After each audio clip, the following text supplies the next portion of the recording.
India का medical system जल्द ही collapse होने वाला है। 9 मार्च 2016 को इंडिया की पार्लियामेंट्री कमेटी ने यह ओपनली एक्सेप्ट किया। जी न्यूज में पब्लिश्ड एक रीसेंट स्टडी के हिसाब से इंडिया में बस गेस करो कितने परसेंटेज सर्जरीज फेक की जाती होगी। वेल, अ फ्रीकिंग 44% सर्जरीज फेक की जा रही है। मतलब almost half of the surgeries completely unwanted होती है, सिर्फ पैसे कमाने के मकसद से की जा रही है। इसी रिपोर्ट ने इन सर्जरीज को बाइफरकेट करके भी बताया था कि कौन सी सर्जरियां हैं। इंडिया में होने वाले 55% heart surgeries, 48% uterus surgeries, 47% cancer surgeries, 48% knee replacement surgeries, 45% C section surgeries completely unnecessarily हो रहे हैं, सिर्फ पैसे ऐंठने के मकसद से।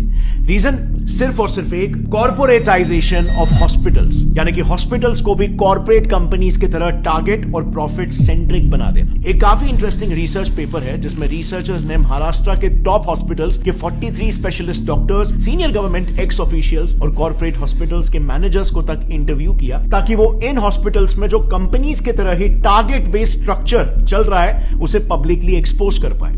And the results were shocking. So, सबसे पहले तो सैलरीज की बात करते हैं।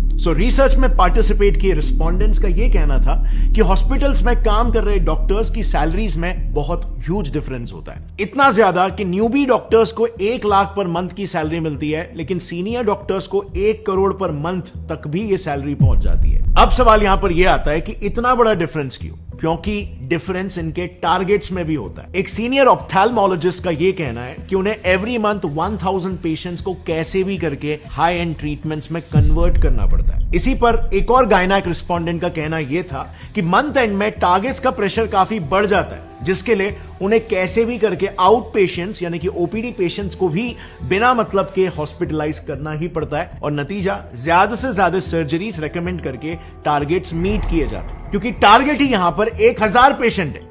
अब आप खुद ही सोचो, हर हॉस्पिटल में, हर डिपार्टमेंट, जैसे ऑप्थेल्मोलॉजी में ही ले लो, उसमें मिनिमम 5 से 6 डॉक्टर्स होते हैं और सबको सिमिलर टारगेट्स दिए जाते हैं। तो just imagine hospitals profit and our loss. And by the way, these targets are taken very seriously. उसी रिसर्च में कई सारे सीनियर डॉक्टर्स का यह कहना था कि अगर कोई डॉक्टर अपने टारगेट्स को लगातार 2 महीनों तक मिस करता है तो बिल्कुल कॉर्पोरेट्स जैसा ही उसको वर्बल वार्निंग मिल जाएगी या फिर एक मेमो दिया जाएगा, और उसके बाद भी अगर टारगेट्स मीट नहीं होते तो ऑफ कोर्स टाटा बाय बाय। सो आप यहां पर देख सकते हो हॉस्पिटल इंडस्ट्री कैसे एक सर्विस इंडस्ट्री होनी चाहिए, जिसमें कस्टमर, पेशेंट टॉप प्रायोरिटी होना चाहिए, बट यहां पे प्रॉफिट टॉप प्रायोरिटी हो जा रहा है। और bye the way, in targets का ट्रैक भी हॉस्पिटल हायर्ड मैनेजमेंट प्रोफेशनल्स यानी कि एमबीएस, जो कि बड़े बड़े एमएनसीज में ऑपरेटिंग ऑफिसर्स, एग्जीक्यूटिव, सुपरवाइजर्स ऐसे काम करते हैं। ये लोग बकायदा डॉक्टर्स के इन टारगेट्स का ट्रैक रखते हैं, एंड ऑफ कोर्स यहां पर डॉक्टर्स भी उतने ही डेडिकेशन के साथ ये टारगेट्स को पूरा करते हैं, क्योंकि जैसे हमने देखा उनकी सैलरी बहुत ही हाई होती है। लेकिन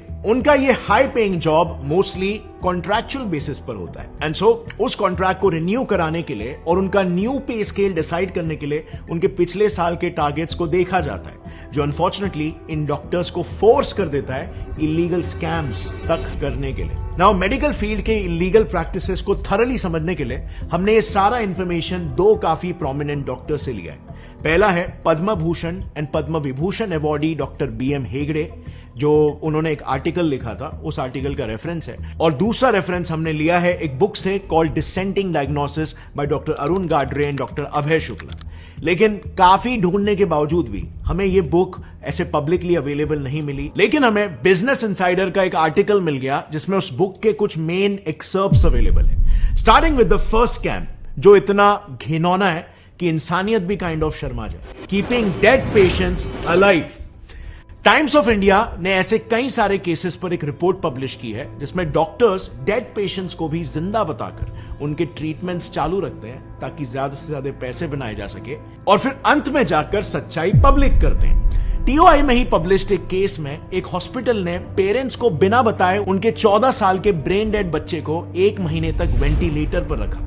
1 महीने तक जो बच्चा मर चुका था उसे जिंदा बताया गया और वेंटिलेटर पर रखा, खर्चा जनरेट किया, एंड बाद में हॉस्पिटल गिल्टी प्रूव भी हुआ, एंड उनकी फैमिली को 5 लाख रुपए कॉम्पेंसेशन के लिए दिए। अब 5 लाख रुपए मॉनेटरी कॉम्पेंसेशन तो हॉस्पिटल को देने पड़े, बट ये आप और मैं भी जानते हैं कि उस वक्त पेरेंट्स ने जब ये बात सुनी होगी, जब ये सच्चाई उन्हें पता चली होगी, तो उन पर क्या बीती होगी।